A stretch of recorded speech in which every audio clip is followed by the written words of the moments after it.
My name is Nick Alamonos. I have been a dungeon master for over 30 years, and today I thought it'd be really fun to look at some of my favorite dioramas that I have done over the past 6 years.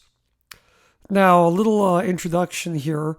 When I started playing back in the 80s with first edition, we did not have dioramas because they weren't really available. It was hard to find miniatures and other things to make stuff with. We were just kids, and all of my dungeons were on graph paper. And I really used Theater of the Mind exclusively up until 5th edition. When I started with 5th edition, I started to experiment a little bit with miniatures and dioramas, and I really wasn't very good at it, but I think that you'll see over time how my technique evolved and improved. This is a coin from the Pirates of the Caribbean movie. It's just a plastic coin, and I fit it into this Lego arch to make this door. It's basically a blood sacrifice door. So you have to sacrifice your blood to this door or something. I don't quite remember. And then this coin would roll out of the way and you'd be able to enter the next room. I basically used a combination of Legos with traditional cardboard D&D tiles. So I just used the Legos to make the walls and the doors. And the reason I did that is because my kids were very young. When we started playing, my oldest was 10 and my youngest was 4. And so it was kind of like we were used to playing a lot with Legos, and I just had a lot of these Legos lying around. And so I said, yeah, how about I use these Legos for D&D? This is actually a city that I made out of Legos. It's the city of Shem-Selinihar, which was an Arab-inspired city. And here is the palace in the middle here. All of these little Legos are supposed to represent little buildings that my players could explore.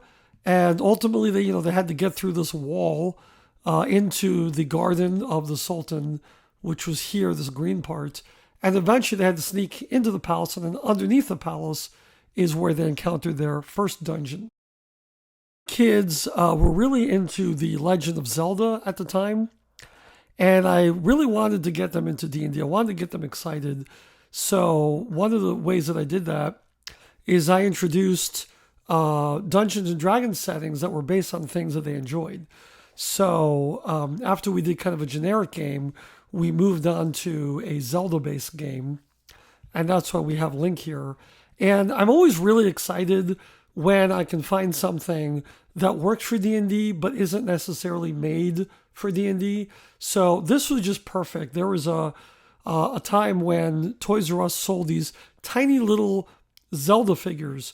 They just happened to be the correct scale for D&D minis. So I had this little Link, and I basically glued them onto a button and made a little mini out of them. And this desert here is the Gerudo Desert. And don't ask me why, but for some reason, I needed a brown color. And instead of going out and getting some paint, I actually painted this map using soy sauce. And it did actually give me the right color, but it smelled like sushi. This is when I started getting more into perspective photography. And what I discovered is that if I set the camera very low to the ground and very, very close to the characters, I can create these really cool shots that almost make you feel like you're in the action. So this is something I was really proud of, this shot. Here is another interesting pick because I made this monster. I wanted to create Goma, which is from The Legend of Zelda. If you know who Goma is, it's this giant spider-like creature that has one giant eyeball. Of course, I didn't have a mini like that, so I actually used the Acklay from Star Wars, and I just flipped them around, and then I made this eyeball out of clay. and it pretty much worked as an accolade. So I was proud of that. And this was probably my first diorama that I made where I was doing a little more creative stuff. I took these tubes, which are from the inside of paper roll towels, and I spray painted them with a thick white paint. So it was almost kind of chunky. And then I put these orange juice caps on them. If you look at these orange juice caps, they kind of look like the tops, the decorative tops of columns. So I just kind of took them, painted them gold, stuck them to the top, worked great. Then I used this Lego as a base. And then in the middle here, I actually had a base from a Link statue that had this Triforce symbol, which I painted gold. And basically this is my version of the Temple of Time. We had some new players join us, and I wanted to do something really traditional. So this was my generic Greyhawk campaign setting. And I actually happen to have, since childhood, I happen to have this purple dragon. I've had it for so long, I don't even remember where it's from or what collection it's from. But I'm really glad that I never got rid of it, because it really makes for a perfect Dungeons and Dragons dragon. So I really, really like it. Here is another Lego dungeon that I made. What's interesting about this is that this was actually the castle to an evil king. And the way that I made it seem a lot bigger than it was is I made it 3 floors. So the players would basically go up and down these different floors. So I wouldn't have to change the Lego layout. All I really had to do is change the tiles to represent what was in each room. So basically I got a lot more bang for my buck, so to speak. Here are these really excellent tiles that I have, hexagonal tiles. This is from a Kickstarter that one of my favorite Kickstarters, because these tiles are awesome. You can arrange them in so many different ways, and they're really huge, and you can cover your whole table, make this massive forest with it. So now one of my characters, Sekhmet, was a thief, and because of it, she was wanted by the Greyhawk guard. So what I did is I created this full-size wanted poster for the character. And then what I did is I printed a very, very tiny version of the same exact picture so that I could actually make it to scale with the characters. Around this time, my kids really got into Harry Potter. And so I said, hey, why not have a campaign set in the wizarding world of Harry Potter?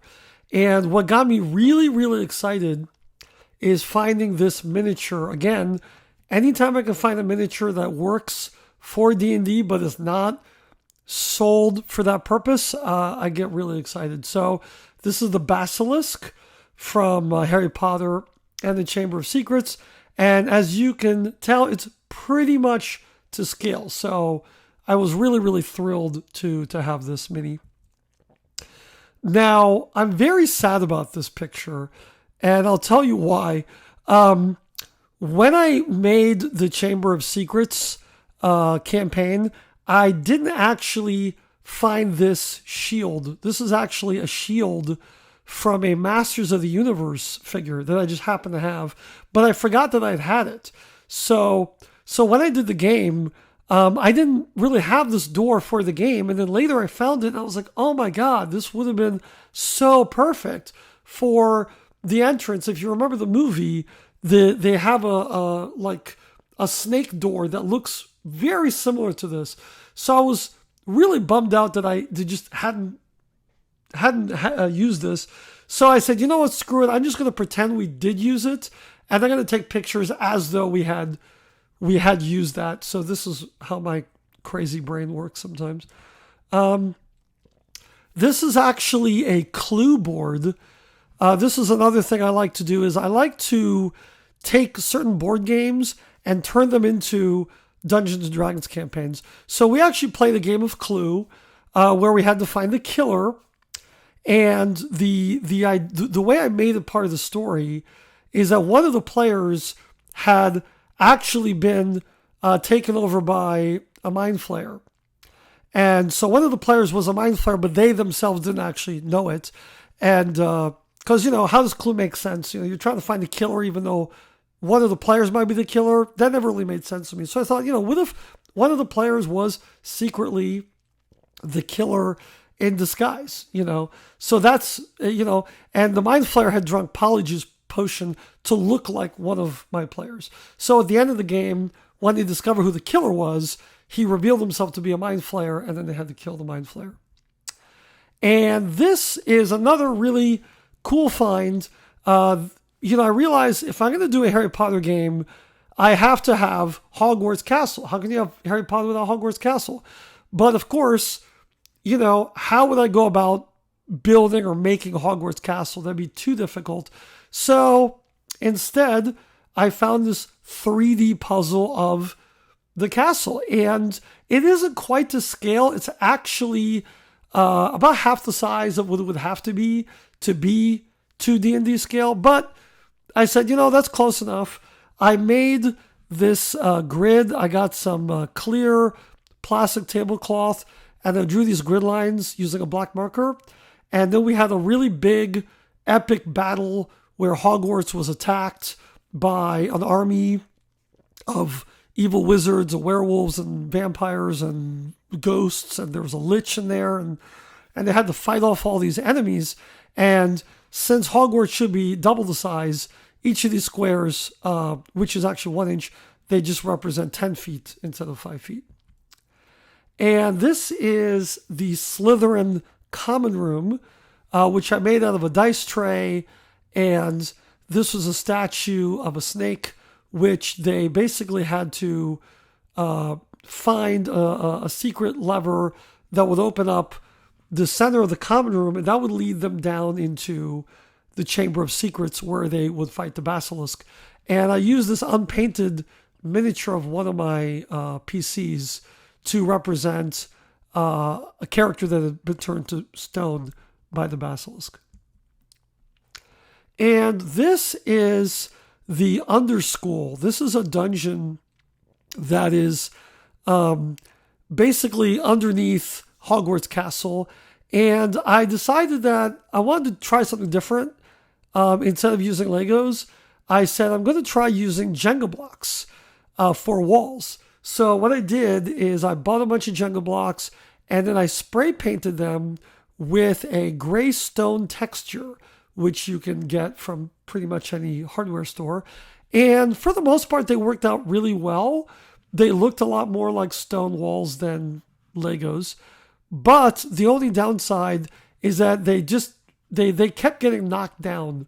So, this was basically the beginning of my evolution toward creating more realistic 3D dungeons. The Fairy Tale Kingdom. And this is a rather blurry picture because actually it was a screenshot from a recording.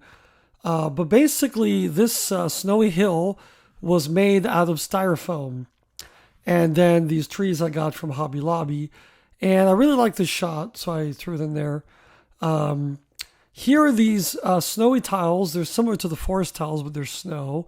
And this is the snow monster from Frozen. I said, hey, here's a cool monster. Again, it's the scale. And I basically use a Yeti stats for it. I got this tower here from the hobby store where you can get stuff for fairy houses. This was the first, I think, diorama that I was really kind of proud of because I put a lot of work into it. This was the inside of Snow White's throne room. And I used this Christmas ribbon as a red carpet. And I made the throne out of, it was a combination of Legos that I painted gold. And then the back of it is actually a perfume bottle cap. And in the back of it is a scene from Snow White that I taped to some columns that I had. And this was basically just an image I printed off of Google. This is a Queen Amidala figure that I got from a Star Wars Monopoly set that I painted to look more like Snow White. And then these are Jenga blocks that I actually painted them to look like marble. And my daughter showed me a really cool technique where you could dip these blocks into water with nail polish, different color nail polish, and it'll create this really cool marbling effect. This is my attempt at making a little fairy tale village, and again, not super proud of this river, which is basically just crumpled up paper, or this. I basically had a green tablecloth, and I just put stuff underneath it to make them look like hills. Didn't really turn out too great. What I do like, though, is these little houses. These are actually Monopoly houses that I painted. And at the very back here, you have Cinderella's castle, which, again, is just something I just happen to have. And I said, hey, I can use that at a different scale. So here is a close-up of the village. This is a little tavern that I made out of Legos. And these are just some houses that I got, where they sell fairy houses. So this is another little scene. Here's some foam I made out of, or snow I made out of styrofoam. And this is the dragon Maleficent. And it's basically just a modified cheap dragon you can get at a little hobby store. Originally, the dragon was all black, but I basically painted him with a clear nail polish to give him this, or give her this shiny look. Then I painted his eyes red.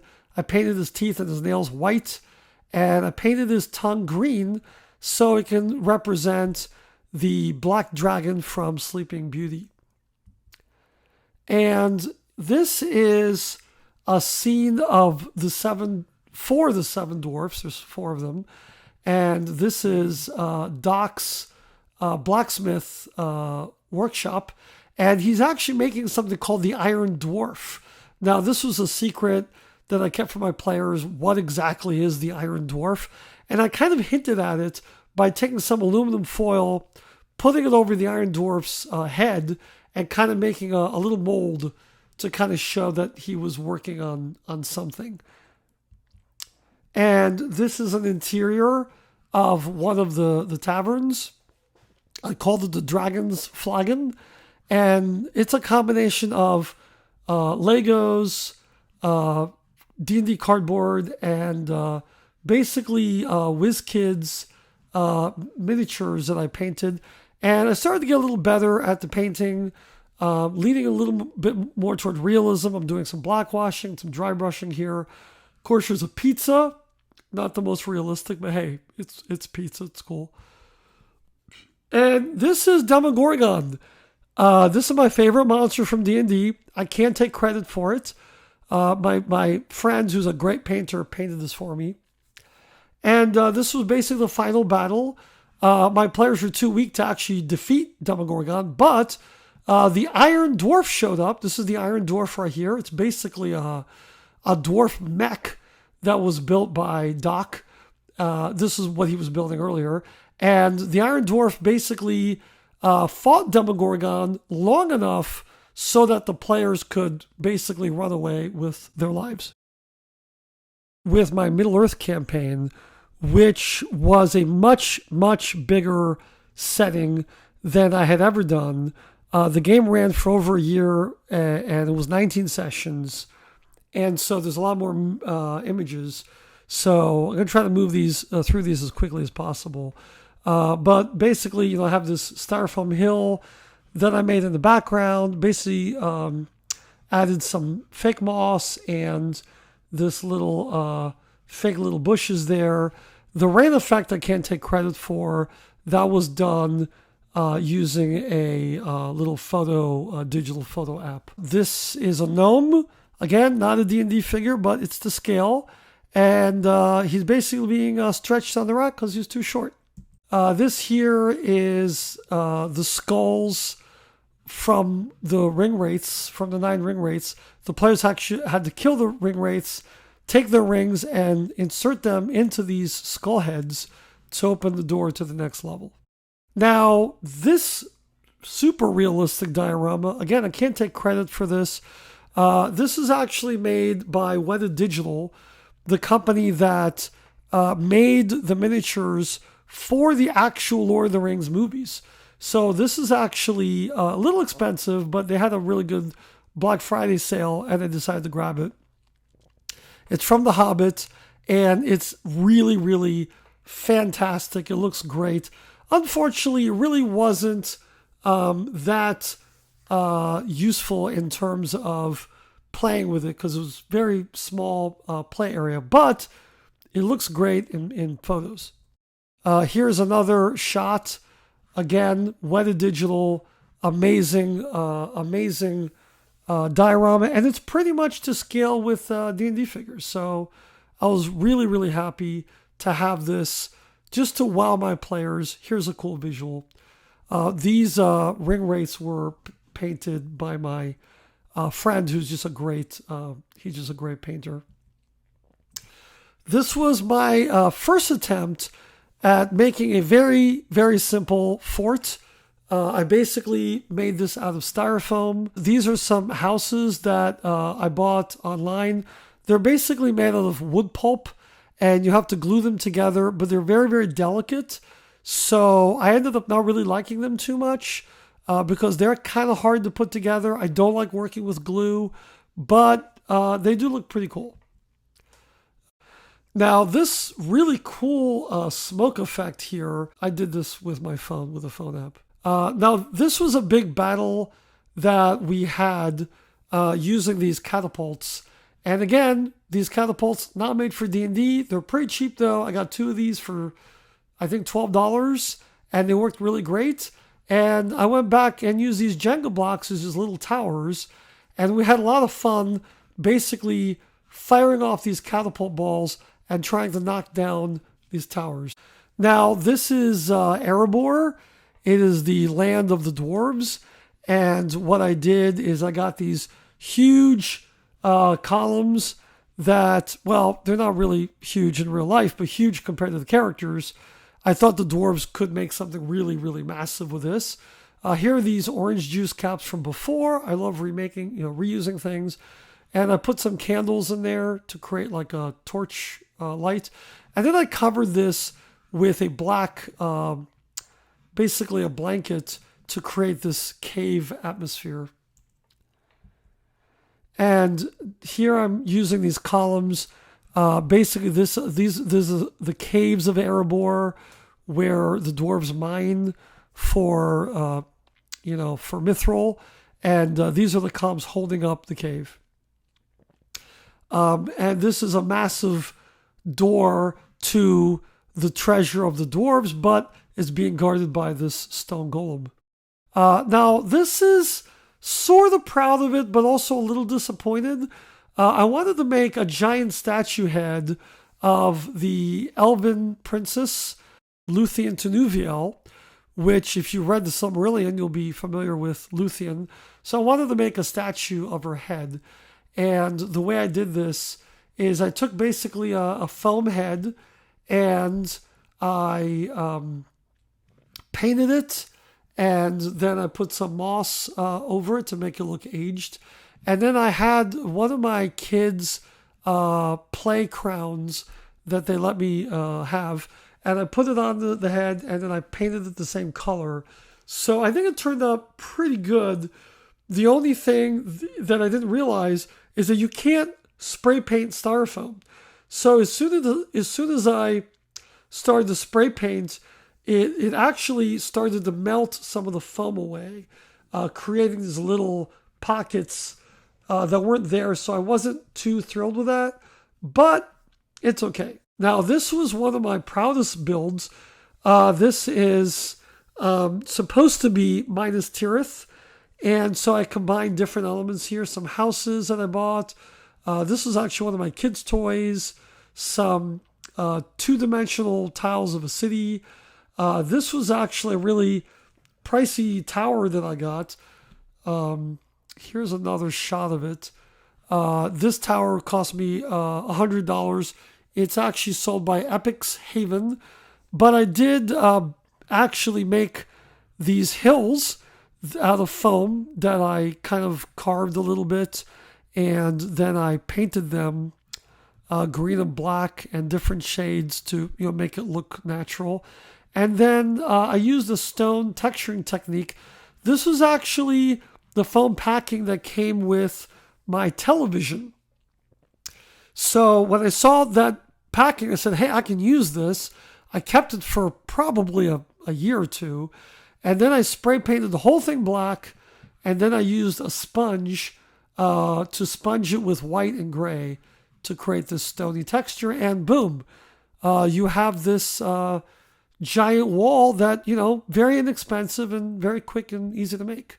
So and this tower represents just a corner of, the base wall of Minas Tirith. So here's inside the tower. Here's Saruman.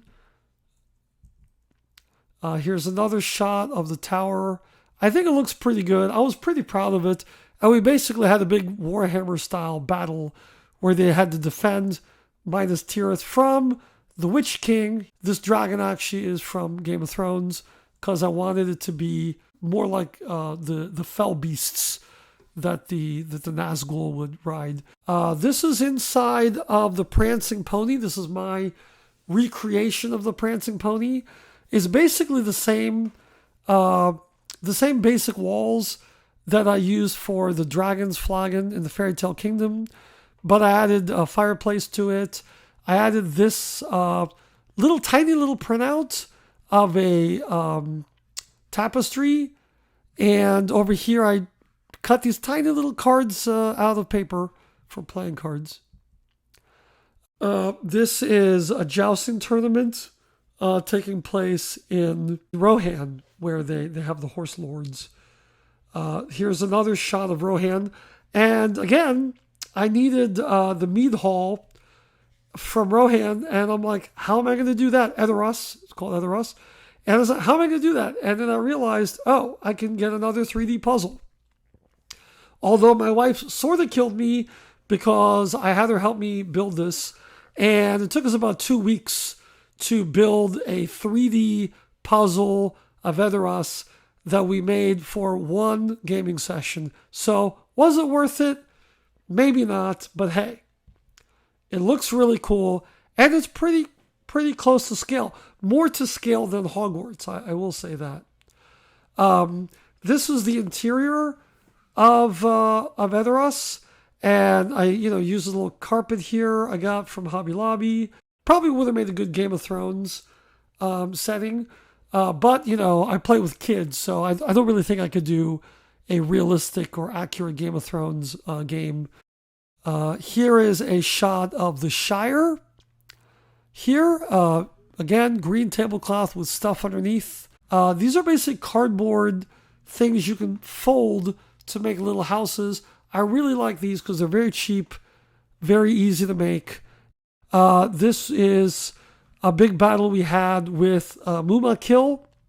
And again, they do sell Muma Kill, very expensive though. I said, hey, why not just get a large elephant from Schleiss and I just kind of paint it up to look like a Muma Kill. And then I put a Lego boat on top of it to make that little howdah for the goblins to rest on. And I just got some basic rope to tie it to the elephant. So Greek mythology setting. And in the background here, you can see a Greek temple that I made out of styrofoam. And I used pizza box inserts for the columns. And these statues are from a Kickstarter called Mythic Battles Pantheon, which came with 150 Greek mythology miniatures. And it was a really great Kickstarter, and it really made this campaign setting really awesome. This is the throne room in the Knossos, which is a kingdom on the island of Crete, where the myth of the Minotaur is from.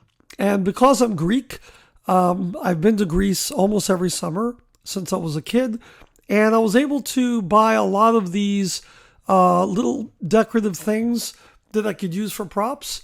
So this is actually something that you would see in ancient times in the island of Crete from the Minoan period. This is a Minoan figure with red Minoan columns, and it really was perfect for this setting. Now, I'm super proud of this one. This is a little shrine to the god Poseidon, and these columns are cake toppers. The walls are Legos. The statue here is actually from a Greek myth chess set I have, and these pictures on the walls, I just Googled images of Greek temples, and I just printed these out and stuck them here to the walls. And it worked out, I think, really great. Here is the Minotaur, which I got with the Greek Kickstarter.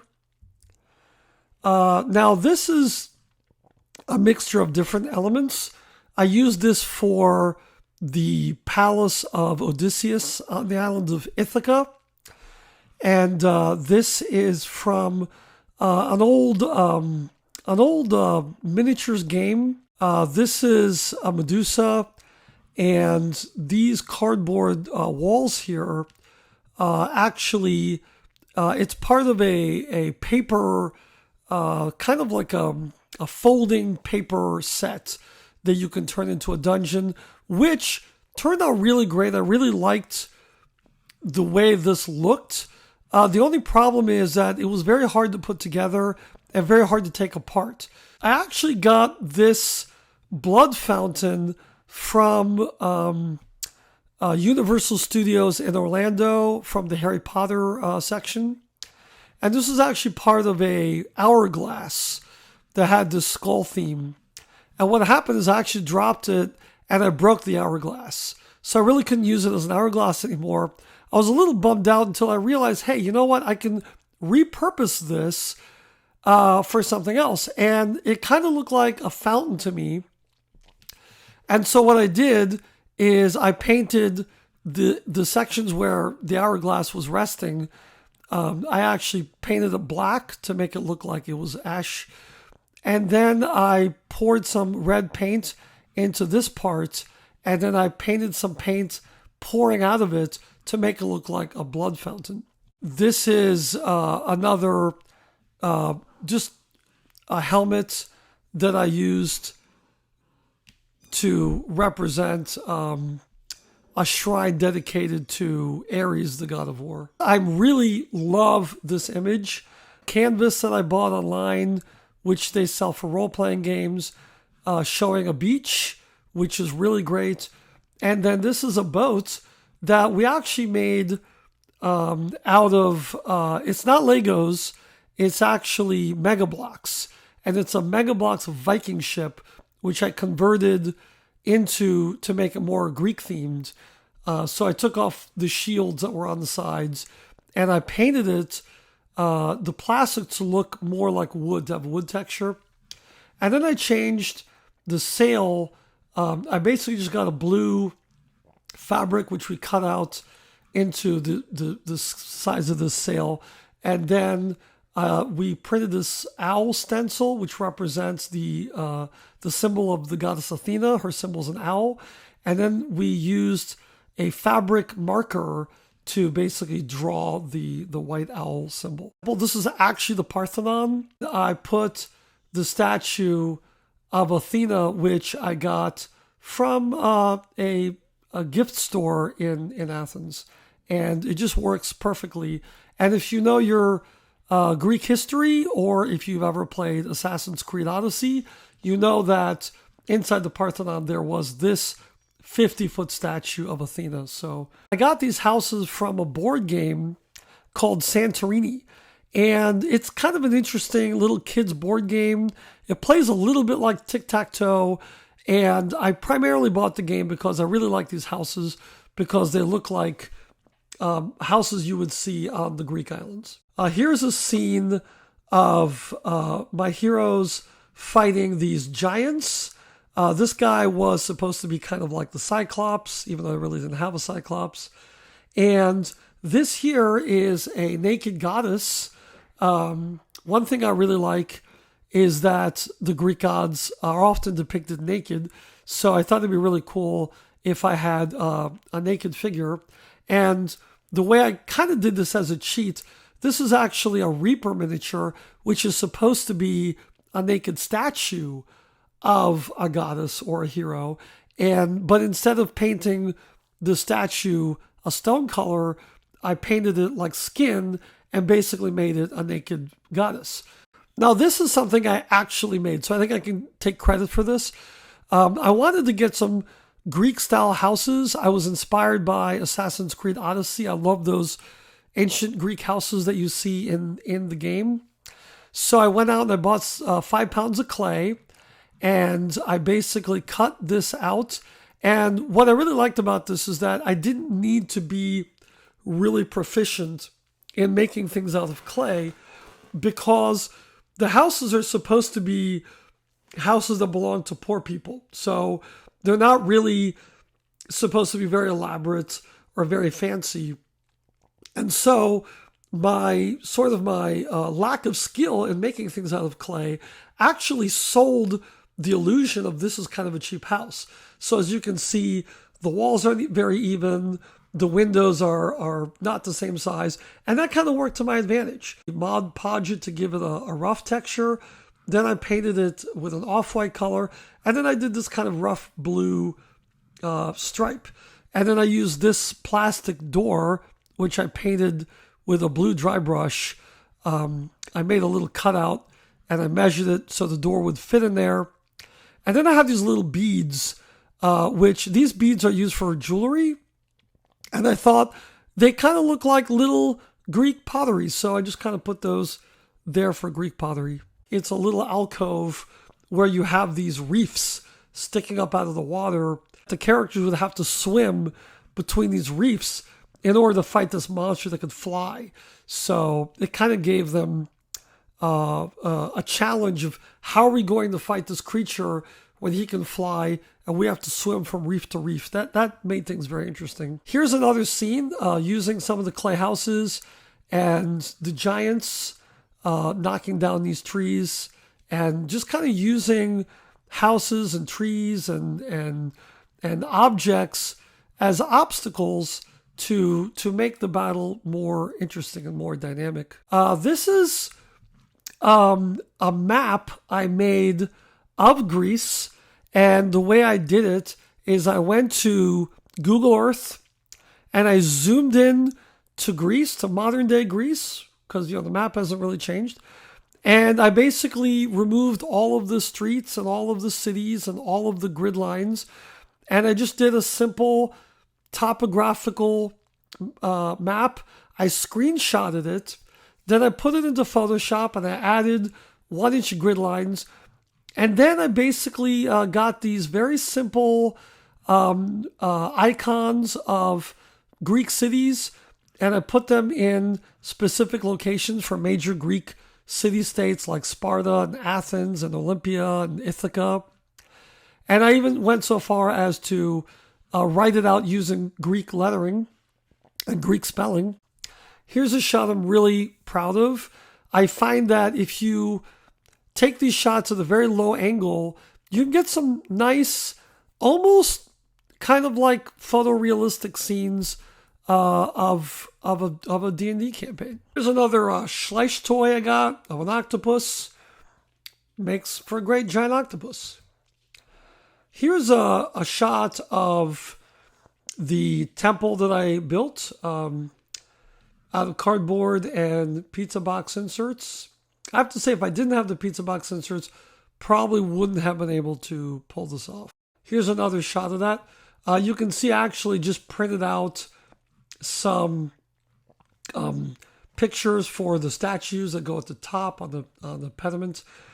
And then I printed out some tiles, some pictures of tiles, and then I just glued it to the top. So now this is the inside of the temple, and this is actually supposed to represent the Temple of Olympus, which has this giant statue of Zeus. Here is one of my most elaborate dioramas. In this scene, there was basically a fire that broke out through the city. And so I kind of did a spray paint on the temple to make it look black. And I actually left the temple out in the sun, and the sun kind of bleached the tiles and warped the cardboard a little bit, which kind of sold the illusion that the temple was burning. And then I used this from before, and, Jenga blocks again, made for these crumbling columns. Now, this is actually a fountain, and I tried to use the marbling technique that I used before on the blocks with nail polish to create this effect on the fountain. And I feel like I'm a little mixed on how I feel with the results, because real marble does have these faint veins of color in it, but usually it's not as pronounced as you see here.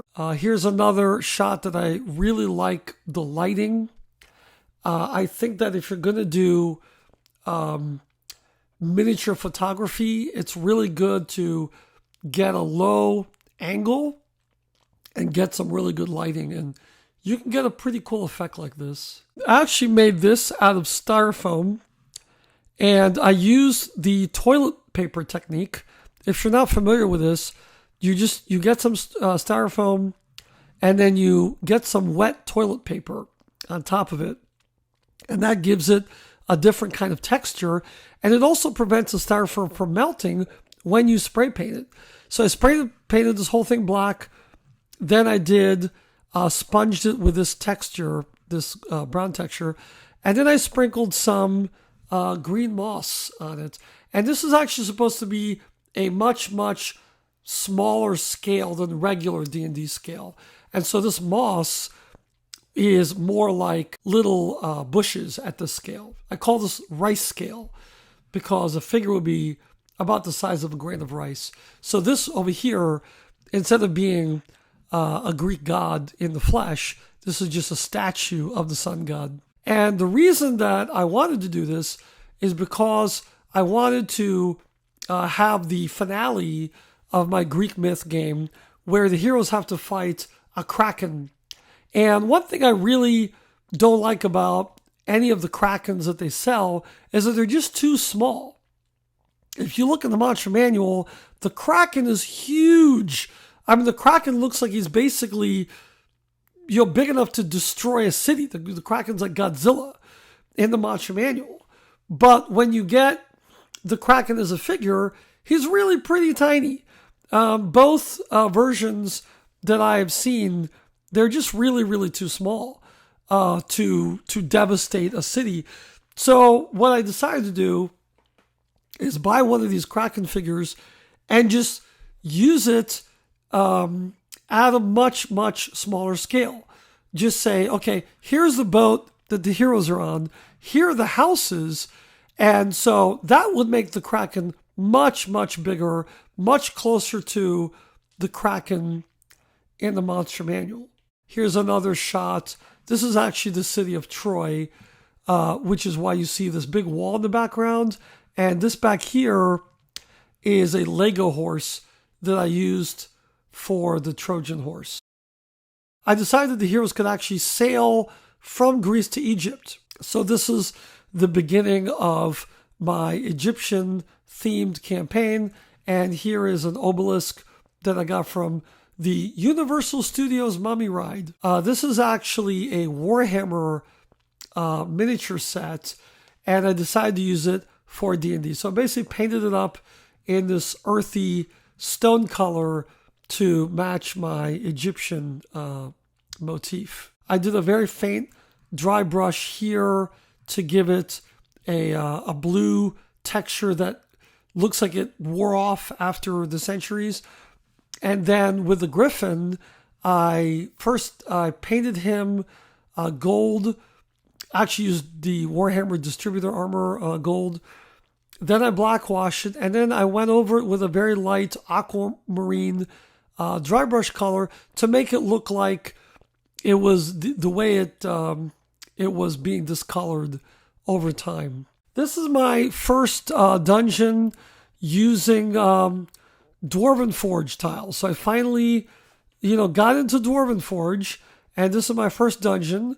And I really love these glowing green balls, which I used for magical orbs that are preventing the Sphinx from escaping. The Sphinx has been captured by these wizards. And here is that same room without the color.